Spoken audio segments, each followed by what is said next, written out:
Welcome back to the show, everybody. On today's episode, it is just me again. However, I will be doing a Q&A from all my guests.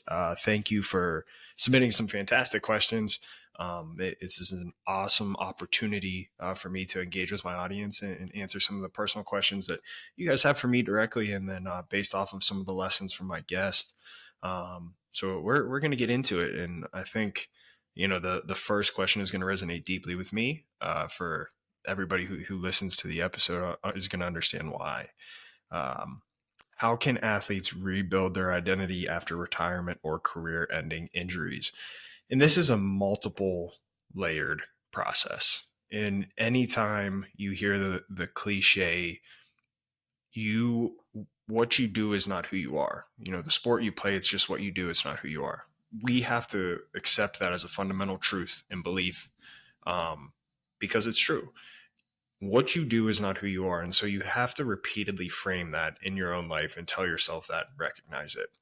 Now, how you can get yourself to believe it truthfully and fully absorb that it is just something you do, it's not who you are, whether it's retirement or career ending that forces your sport to end, or maybe it's just you've played out your skill capacity and your career ends.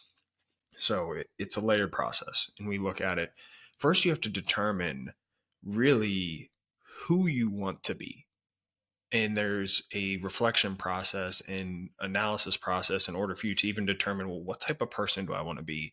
And I think the easiest way to get started is if you look at the most important people in your life, how have they impacted you and what stands out about them that makes them so unique and special to you? And so when you can identify some of those values and characteristic traits, then you can start identifying, oh, well, maybe I want to be this type of person, right? I want to be someone who's really kind and empathetic, or I want to be someone who's really resilient and tenacious. Whatever it is, you can identify those values and characteristics. And then you can start to put a game plan together. Okay, well, how do I become someone who's kind and empathetic? And then you define it for yourself. Well, what is a kind and empathetic person? So I define it. Once I define it, it becomes easier to live out those actions. And so once I begin to live out those actions, then I can hold myself accountable, reflect on it, and be like, I am this type of person. And so the way it evolves is I look at it from a house, right? A house perspective. That is laying the foundation. The most important parts of your home, the foundation. And so if I'm building those values and characteristics of the core part of my identity, once I am someone who's kind and empathetic, I can start expanding my identity into other things. For me, I'm a father, I'm a brother, I'm a son, I'm an uncle, I'm all these different things. And these begin to fill out the different rooms in my home, right? I am an entrepreneur. I am whatever, you name it. I'm all these different things that build up my house. So that way, if I do fail in one endeavor, sure, that room may burn and crash down, but it's not the entire house. So when I was an athlete, I view that at the time as my entire house. And so when my career ended, it felt like my entire house burned down and I had to start from zero. Now, the way I look at it is me being an athlete, or at the time, if I looked at it from this frame, if I was an athlete, that's just one room in an entire home that comprises my identity. And so when that room burns down, yes, it still sucks. It still hurts. And, you're always going to care deeply if you're a competitive athlete. But I only have to rebuild that room. So instead of starting from zero, I might be starting at 9 to get to 10, or I might be starting at 8 to get to 10, whatever it is. That's how you build the home. You start at the foundation, then you start building the other rooms of things that make up who you are. Some of your hobbies are going to be part of your identity. If you're someone who just loves to compete, if you're a competitive person, that's going to be part of your identity. And it's just doing that self-reflection analysis to understand who I want to be. What are those values and characteristics? How do I define those? How do I live those out? And then how do I take full awareness or become fully aware of the different components in my life? 2, what daily habits do elite athletes use to maintain mental resilience during high pressure seasons? This is a fantastic question because you can't become excellent in high pressure situations by just saying, I'm going to be great at it. Right? It takes daily practice. It takes consistency. One thing I would say, I would say two great daily habits is, one, you need to start creating pressure every single day. And so if you're a basketball player, when you're doing your daily practice, your daily shots, your daily routines, start implementing end of game scenarios. Hey, I have 3 seconds left on the clock. I got to get a shot up, right? Or hey, I'm on defense now. If you work out with someone, I'm assuming most basketball players do. I'm no longer a hooper, but play defense too in high pressure situations and start to create in simulating these things day to day. It'll never be the same as the actual in game, but you can at least become comfortable in that setting with adding pressure, whatever, varying levels of pressure related to your sport or profession. Create pressure day to day when there's no real pressure in a practice scenario. You want to be able to create and simulate that. And I think the obvious one to build resilience during high pressure seasons is preparation. So when we're looking at whatever the scenario is, whether it's a public speaking engagement, whether it's a football game, a baseball game, basketball game, golf tournament, whatever it is, you have to be prepared. So when we're talking about daily habits, what are your habits like in training? What are your habits like in mental training? What are your habits in diet nutrition? What are your habits in how you communicate with yourself? What are your habits with your relationships? And all these things snowball. And so if I have really good daily habits and I'm particularly focusing on, hey, training, right? If I'm really immobile, am I doing daily things to increase my flexibility? Am I doing daily habits, again, creating that pressure day to day? Am I doing absolutely everything I can to follow a strict diet, nutrition? Am I going to sleep at the same time every day and waking up at the same time every morning? And when we can create these consistencies in the daily things that we do, and always, I advise working with trainers in different areas so that we can get the holistic compilation of everything needed to have or to build mental resilience. That's how we're going to be able to perform in high pressure seasons, right? When we're doing everything, checking the box, right? If you're a sport that involves film watching, how much time are you spending watching film? How much time are you spending in the training room? Focusing on recovery. Again, the sleep thing, maybe the most underrated thing, which should be the most obvious and low hanging fruit, is sleep consistency. Same time going to bed every night, same time waking up, getting at least 8 hours. There's so many different things and it can feel overwhelming, but when you just piece them side by side, it becomes much more attainable and much easier to get into a flow and rhythm. So it's not that there's necessarily one daily habit. It's just making sure we're checking the boxes in each domain in relation to our sport to make sure that we're taking care of everything necessary from that preparation standpoint that's going to allow us to be resilient. I love this next one. How do you balance caring enough to perform without slipping into overthinking or anxiety? And this is, there's a few $1,000,000 questions in here, but this is where we're trying to thread the needle, right? Where I care, I'm relentless, right? I want to win. I live to win. However, we don't want it to become the outcome to be part of our identity. So we want to be able to avoid slipping into overthinking and anxiety. Part of this answer is we have to accept that there is going to be stress that comes in these situations. You cannot avoid stress. However, we have to view stress as an enhancer. We have to believe, because it's true, that when we get that stress and we start feeling, I always call it the heat rushing to your face when you're in these moments, is that is your body telling you you're about to go into a level of competition of something you really care about. And so you get that enhanced adrenaline, you get that enhanced focus, you get those, increased your abilities, right? It's a performance boost. And so when we can reframe and have that mindset, when we get, because we're invariably, we are going to get those feelings and emotions that rush from our belly to our mind. And we have to reframe and put those into, hey, this is enhancing my capabilities. This is going to make me better. This is giving me the adrenaline I need to perform at a higher, more optimal level. And so that's the first piece. But it can become destructive when we put our identity into the outcome. When we define our self-worth by how we perform, our body is going to go into threat detection mode. And so what we want to do is we want to view our performances as something that we care deeply about, but is not a direct reflection of who we are. And so when we do that, we can go into competition or conquer mode instead of threat detection mode. Because if I think something comprises my entire identity, anything that threatens that identity is going to force me to protect. And so I'm not going to be able to compete freely. I'm not going to be able to go out there. My mind's going to be telling me, get the heck out of here instead of get the heck in there. And so a lot of that goes to step one, to be honest. Focusing on your identity and engineering your identity is not just for post athletics. It's for while you're competing too, because then I can, like this question says, care enough to perform, right? And put all my time and energy into my sport or my endeavor and focus on executing at a high level. And again, that relentless effort, but then I can let go of the outcome. I can let it be what it is. I can study that, see what I can take from it, and apply it to the next time. Because whether you win or lose, you still have to wake up the next day and prepare for the next event. So when we can put our time and energy into the things that we can control, into the things that we can influence, let go of outcomes, it's not a reflection of you, then we're able to more effectively care enough to perform and not slip into overthinking or anxiety. And the more that you do it, the better you'll get at it, and the less you'll feel anxiety, and the more that you'll be able to adopt and absorb that stress as an enhancer mindset. What's the most counterintuitive strategy for managing performance anxiety shared by your guests?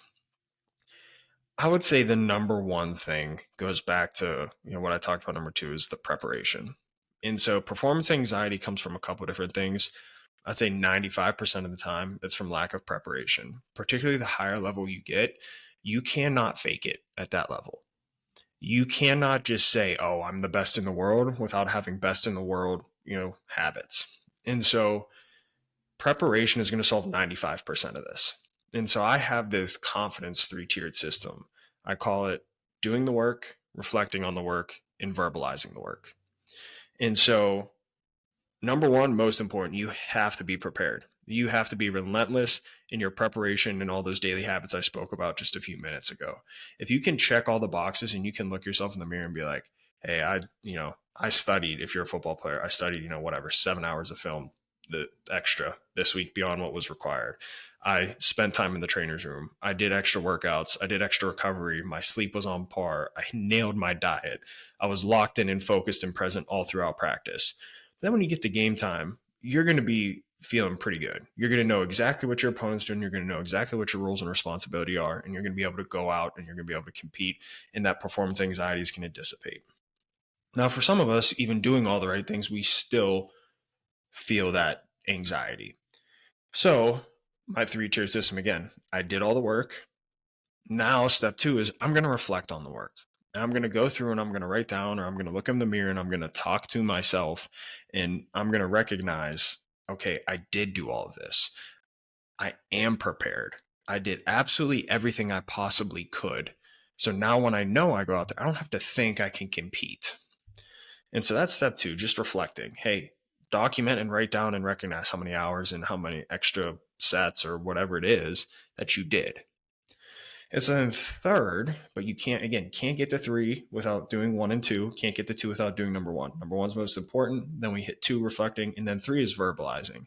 I think everybody has seen the famous Aaron Donald clip, if you're a football fan, of him in the Super Bowl repeatedly. And they had him on a mic saying, "I'm the best in the world. You're ready for this. You prepared for this. This is your moment."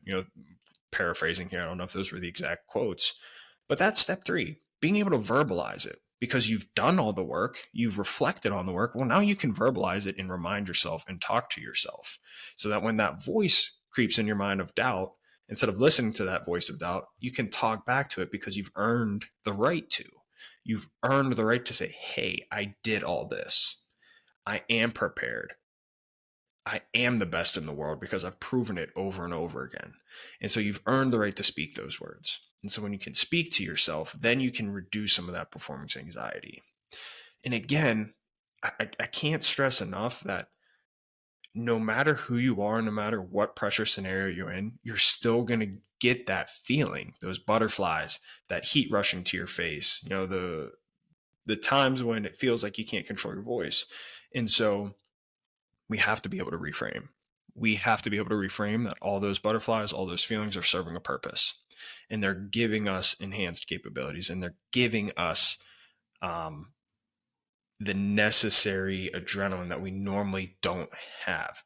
It's our body signaling to us we're about to go into a state of competition and we need the extra adrenaline to perform at the level capable. Number 5, and this was a tough one, and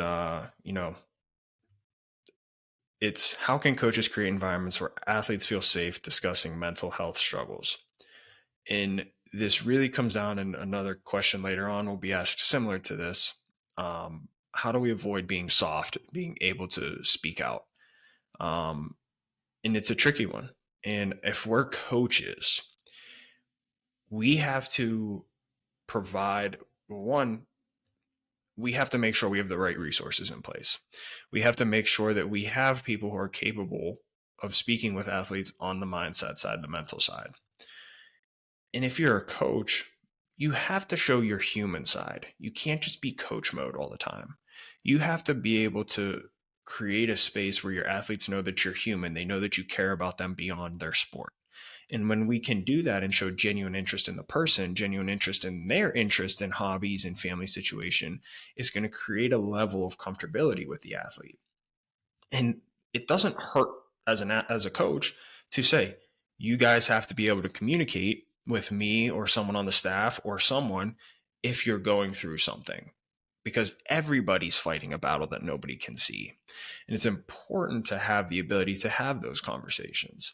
And then when we can create that environment, based off the question here, where people feel comfortable to be able to share, hey, this is what I'm going through, this is what I'm dealing with, then we can work on the game plan to attack and address those things to quote unquote build that resilience required to overcome things. But we can't get to the solutions without creating the environment to be able to speak on certain things.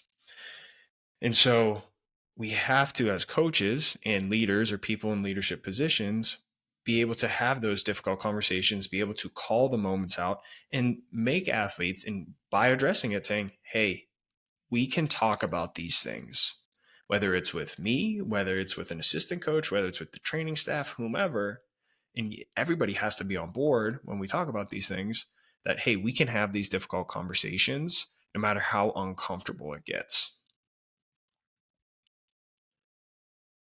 Ooh, I love this one. What is the biggest misconception about toughness in sports that needs to be corrected?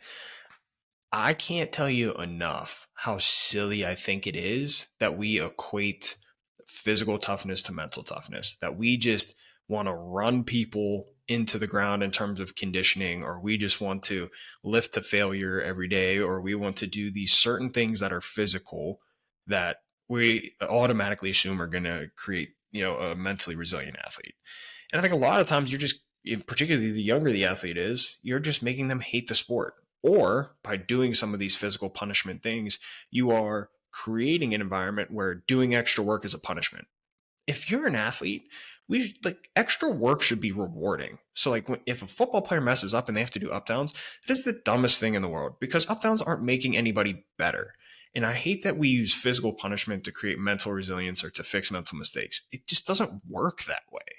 And so when I see videos of people doing just the most obscure nonsense that has nothing to do with getting better at your sport and doesn't build mental resilience, I'm like, this is just a colossal waste of everybody's time in that building. I saw some video of somebody crawling with a player on their back and a coach yelling at them, your body will quit before your mind does. I don't get that. And I get that, we want to come from Navy SEAL training, and it's a totally different element when we're talking about Navy SEAL training versus training to be an athlete. And yes, 100%, I acknowledge that doing some type of physical challenges are going to create, some form of resilience. Yes, of course it does.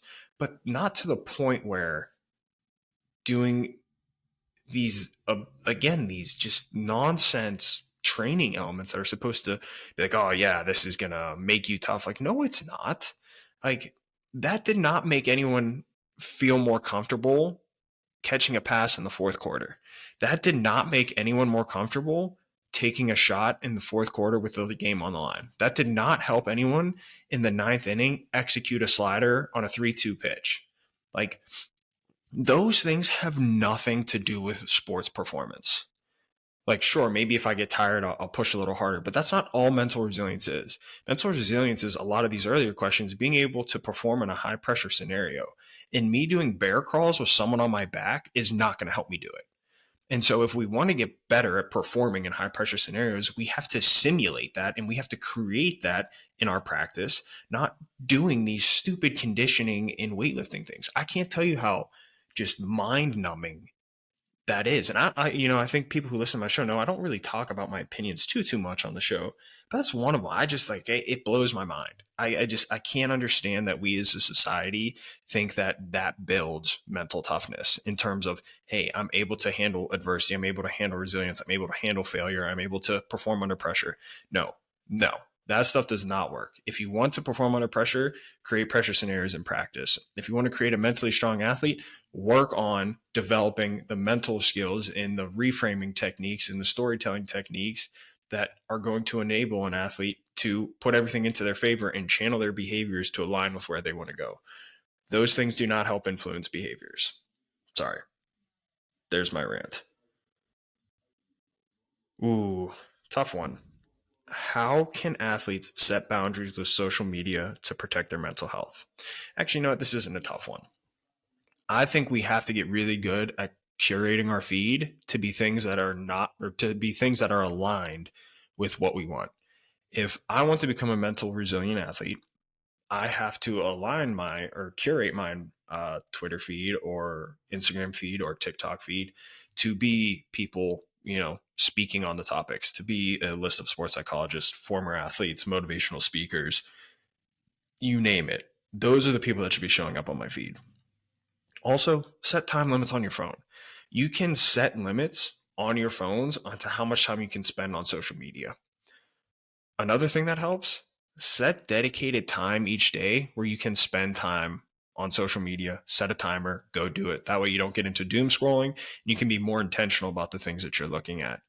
And lastly, be intentional about the things that you're looking at. Don't just open up your phone and scroll aimlessly. Open up your phone with the intention of what I want to use social media for. Hey, I want to research a certain topic or a trending topic that's going on that is impacting my life. Or, hey, I need to, pick myself up. I'm going to, view some, motivational speaking. I'm going to view some other things that align with that.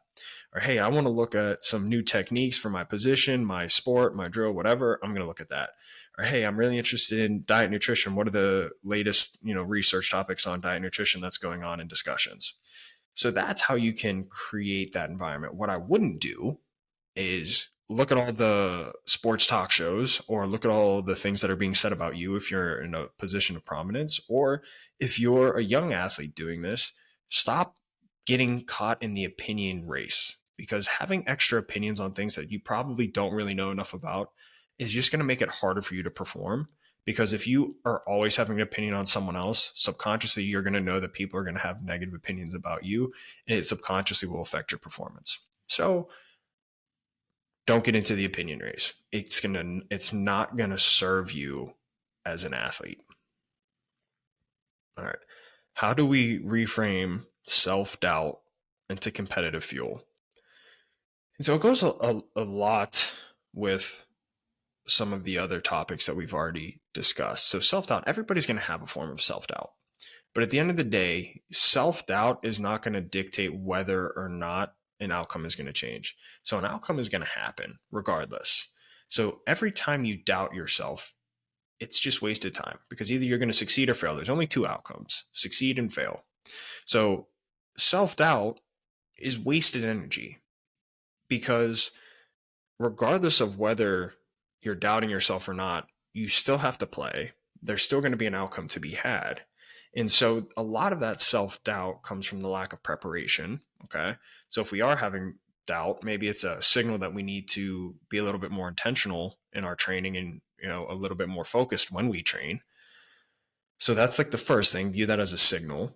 And then if it's, once you get that signal of like, hey, maybe I didn't train enough, well, then you reflect and you're like, oh, well, actually I did train enough.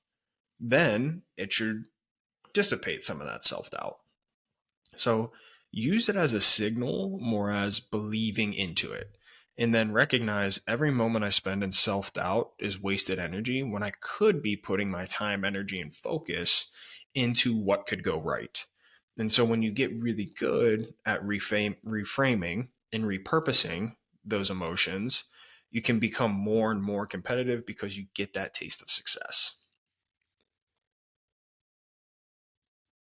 What role does spirituality and faith play in high pressure comebacks? This is different for everybody. Everybody has a different component of faith. For me, it's massive. My element of faith allows me to separate my identity from just about anything I do, knowing that my faith and identity is in being a Catholic, in living that lifestyle, and understanding that that is fundamentally who I am by living it out every day. And so when you create that lifestyle, it becomes much easier in pressure scenarios into comebacks, right? Knowing that, hey, even if I fail, it's not a representation of who I am, guys. I can't say that enough. And so you create your own identity, you engineer your own identity if you're not faithful. If you are faithful, it's going to play a massive role in your identity. And knowing that, God loves you for you and he created you and he loves every part of your being. Obviously, we have roles to play to avoid sin, and that's our agency. We have the ability to control that. And so for me, and I would assume most people who have a high level of faith, it is going to remove a lot of that clouded, I call it clouded anxiety, that voice in your head that's obstructing your ability to think clearly. And so when you have that deep level of faith, that is going to remove a lot of that anxiety because you're able to think more clearly, you're able to put things into perspective, and you're able to really just go out and compete out of love and just pure desire at that point. How can athletes effectively communicate their needs and boundaries to coaches or trainers without being perceived as soft? So, very similar to a question just a bit ago. I think athletes, when we take this ownership, right? So, this is more from the athlete's perspective than from the coach's perspective, like the last question. Athletes, we have to get really comfortable at having difficult conversations. You give power to the conversations that you're not having. And so whether it's playing time, right, or whether it's a communication process between you and a coach, you don't like how a coach communicates to you, you have to be willing to go out on that ledge and have that conversation and be like, hey, I understand what you're saying, but how you're saying it doesn't sit right with me. And then you can at least have an open dialogue with a coach about, hey, this is what I'm hearing, or this is what it feels like. I'm not necessarily getting your message correctly. It feels like it's a personal attack and you're not trying to coach my abilities. And if that coach is mature enough, they'll be able to take a step back and be like, that's not what I meant to do. This is what I meant to do. And this is how I thought this would help. And then you can create that open source dialogue, right, about the miscommunications and the missteps. I've certainly had my, number of altercations with coaches in a healthy manner, nothing over the edge. But it opens a line of communication. Hey, you don't speak to me that way. Like I don't care who you are. I'm not letting someone speak to me that way. I've said those exact words to a coach. They apologized and we were really good after, right? It happens. But you have to be willing to communicate and you have to be willing to maybe take some fallout from that too and recognize, hey, maybe this plays or maybe this coach isn't for me and maybe I need to reevaluate some things. That happens at every level: youth, high school, college, professional. But you need to be able to have those conversations. And once you learn to have tough conversations, you're able to have more difficult conversations without it weighing on your mind. So take the step, organize your thoughts, go to your coaches, and be willing to have those tough conversations. Don't be worried about the label of soft. If you're engineering your identity to not be a soft person, then anytime that someone calls you something that's against your identity, you're okay with it because you know fundamentally you've built the person that you want to be. And so build the person you want to be and then be willing to have those conversations And once you start having those conversations, you'll become a more effective communicator, and you'll be able to have more and solve those. You'll be able to solve those easier. What's the most impactful piece of advice you've received from a guest? And I'm going to be honest, it is storytelling. I think all of this, the best performers and the most resilient people in the world are incredibly effective at storytelling. The ability to take an event that happens in their life and frame it to how it's working for their benefit and how it's just a part of their part of their story or part of a chapter or a chapter in their life. And so as we go through things, the losses, the failures, the successes, the victories, our story's still being told. And so those are just point in time events in our lives. They are not the entirety of our lives. And so when we're going through a stage of challenge, right, being able to frame that as to, hey, this is serving me for when this happens, or this is why this happened. I got injured. Now I have the ability to build and test my own resilience. And then I'm going to use this to fuel me forward. And then when forward comes and we're in the future and we can reflect back, then we're going to say, this is exactly why this happened to me. And this is the purpose that it's serving today. And so things just happen. Events are, they're not good or bad. They just are. And then we assign them meaning. And so I've talked about this a lot, and it stands to this day. The most impactful thing I've learned since I started this podcast is we have to get really good at reframing, restorytelling. When we can do those things, it puts events into perspective, both good and bad. And we're able to use that energy to come and perform the next day and train the next day and live those things over and over again. And that's the power of storytelling, is it gives you the ability to live in the present. It gives you the ability to have meaning every day, and it makes your days more enjoyable because you're constantly writing and authoring the story that you want to live. What strategies do athletes use to maintain a healthy work-life balance when their sport demands intense focus and time commitment? I'm not a big believer in balance. I don't think that you can be successful in anything and have balance. I am a fan of periodization. And so when we look at what does that mean? So periodization means there's going to be time periods where I'm fully locked in on the things that I'm doing, whether I'm an entrepreneur, whether I'm a businessman, or whether I'm an athlete. And so I have to accept that other points in my life aren't going to get the same time and energy. I'm not going to be the best friend in the world during those time periods. I'm not going to be the best spouse during those time periods, right? I'm not going to be the best son or whatever. But during this time period, I'm going to be fully locked in. I'm going to be fully present in what I'm doing.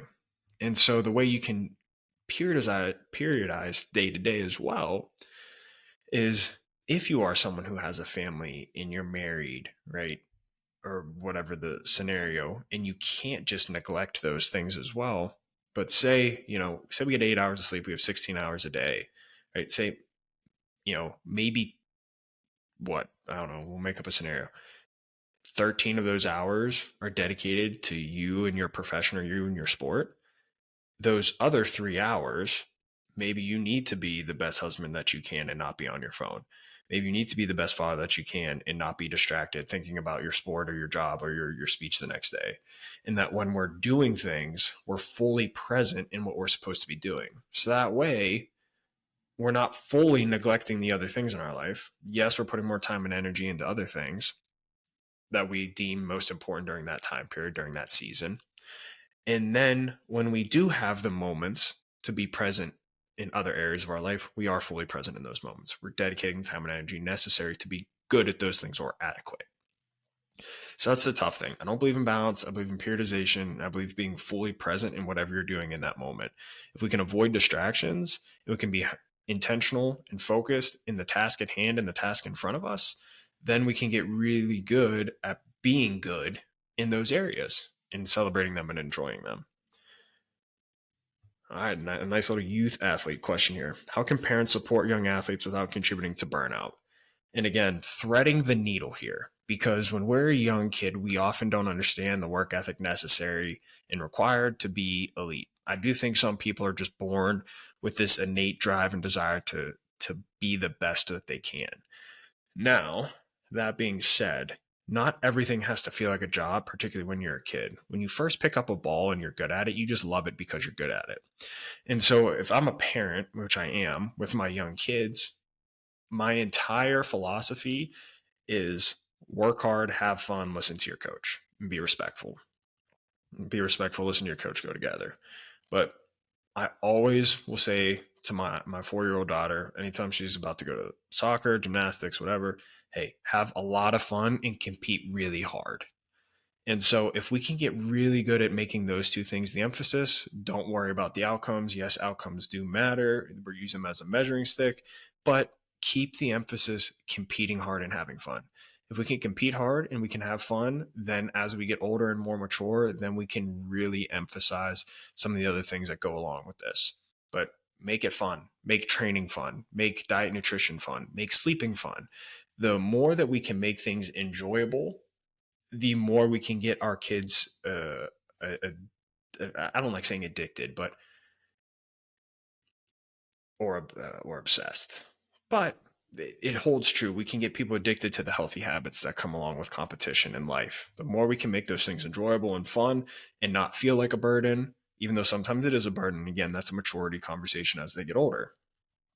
But the more we can make extra work fun, the more we can make, giving up the bad habits fun, the more likely our kids are to do those things out of joy rather than feeling like they have to.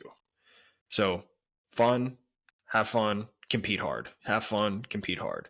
Those are the two things. And reframing, hey, when something gets hard, that's when it should be the most fun, right?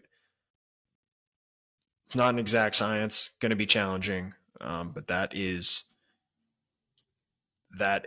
my take, and that's what I'm doing with my own kids. What is the most underrated skill for transitioning from amateur to professional sports? And I would say a lot of it, people talk about the confidence aspect. I talk about the humility aspect in understanding this is going to be challenging. I am taking a step up. That doesn't mean I'm not capable. It just means that there's going to be a learning curve. And so, while I have the confidence to succeed, I also have the humility to understand that I'm going to have to really button down and I'm going to have to work at a level that I didn't know possible before. And so, each level, you can't do the same things you've done and expect to get to where you want to go. So, each level you step to, you have to increase your capabilities. You have to increase your work ethic. You have to increase your attention to detail, your focus. And so when you're going from an amateur to a pro, or you're going from high school to college, or whatever the scenario, each level that you step up, you can't just automatically think it's going to be easy. You can't automatically think you're going to be the best there when you show up. You have to have the confidence that you're going to get to where you want to go, but it's going to be challenging. It's going to be difficult. Have the humility to understand there's going to be things that you need to work on, and that never ends. And so when you can have that humility, you can then create confidence through action and attention to detail.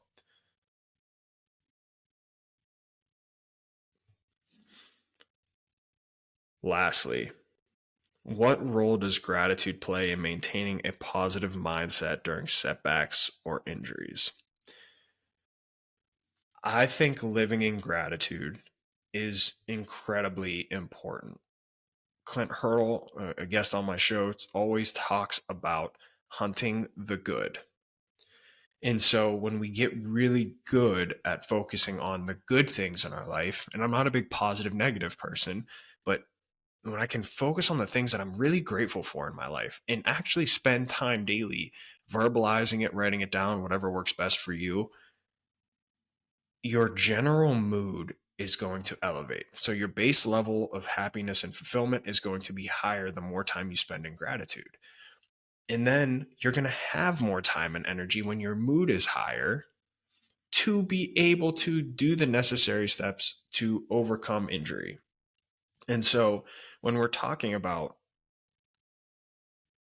gratitude and what it does for your base level is it's going to align you with the good things in life.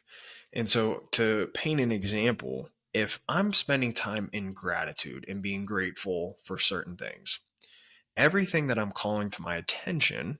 So, for example, if I'm like, man, I'm just grateful I can walk today when I couldn't yesterday, or hey, I'm grateful that my pain level is just a little bit lower today than it was yesterday if it's an injury, or hey, I'm just grateful I was able to, wake up and spend time with my kids this morning.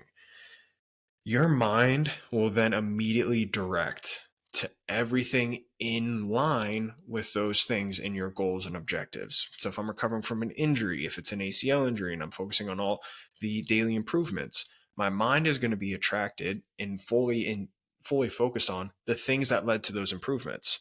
And so when I'm creating that awareness and that tunnel vision around the things aligned with the gratitude that I have for a little bit of improvement each day, my mind is immediately going to attach and latch on to the things that created those. And so, another frame, if I'm just focusing on how grateful I am for my family, right? It's going to directly bring me in line with opportunities to get me closer with my family. And I'm going to immediately look at opportunities to be present with my kids. And it's not necessarily just about being a positive poly. It's about looking for the good and hunting the good things, because then my mind is immediately just going to hunt and find the good things in the arena that I'm dedicating it towards. And so that's the trick. I don't like saying trick, but that is the gratitude benefit. Is it increases my base level mood, but it gets me in line with everything that I want to be and everything that I want to achieve. And so when I can focus on the good things, aligned with those things, my mind is just going to attach to those. And so that's all. I mean, there were some other ones on here. Not going to have the time to get to them, but these were fantastic questions. Can't thank my guests enough for submitting these. I really enjoy it. It's an awesome opportunity for me to get to answer some of the curiosities that you have on a deeper level, because I know what it's like to listen to a podcast and be like, I want to ask that question a little bit deeper, understand that point a little bit deeper. So thank you all. Thank you for tuning in. Tune in next week. 5 stars only. Download the podcast. Subscribe to our YouTube channel. Check us out at athleticfortitude.com. We have some surprises coming up here in the near future. Again, 5 stars only, baby. Thank you guys.